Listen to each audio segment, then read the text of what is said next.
മുംബൈയിലെ സീൽ ആശ്രമത്തിലെ 400ഓളം അന്തേവാസികൾക്ക് ഓണക്കോടിയും ഓണസദ്യയും നൽകിയാണ് സാമൂഹിക പ്രവർത്തകനായ ഡോക്ടർ ഉമ്മൻ ഡേവിഡ് ഓണാഘോഷത്തെ മഹത്തരമാക്കിയത്.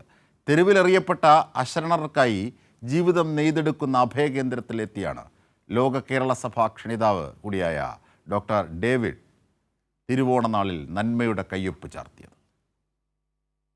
ഈ വർഷത്തെ ഓണം സീലാശ്രമത്തിലെ അന്തേവാസികൾക്കൊപ്പം ചെലവഴിച്ചാണ് വിദ്യാഭ്യാസ മേഖലയിലെ പ്രമുഖനും ലോക കേരള സഭാ ക്ഷണിതാവുമായ ഡോക്ടർ ഉമ്മൻ ഡേവിഡ് മാതൃകയായത്. 400ഓളം വരുന്ന അന്തേവാസികൾക്ക് ഓണക്കോടിയും ഇവർക്കെല്ലാം ഓണസദ്യ ഒരുക്കാനായി 1 ലക്ഷം രൂപയും സംഭാവന നൽകി.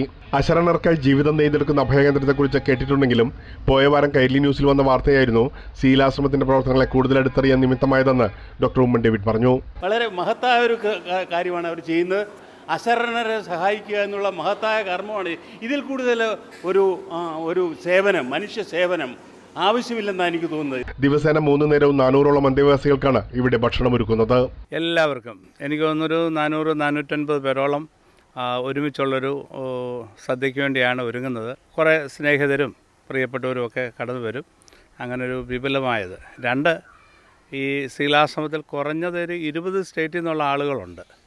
അപ്പോൾ ഒരു നാഷണൽ ലെവലിൽ തന്നെയാണ് സീലാശ്രമത്തിലെ ഓണവും ആഘോഷിക്കപ്പെടുന്നത്. തെരുവുകളിൽ നിന്ന് കണ്ടെത്തിയ 542 പേർക്കാണ് മാനസിക ശാരീരിക നില വീണ്ടെടുത്ത ശേഷം വീടുകളിലേക്ക് മടങ്ങിപ്പോകാൻ സീലാശ്രമം തുണയായത്. പ്രേംലാൽ, കൈരളി ന്യൂസ്, മുംബൈ.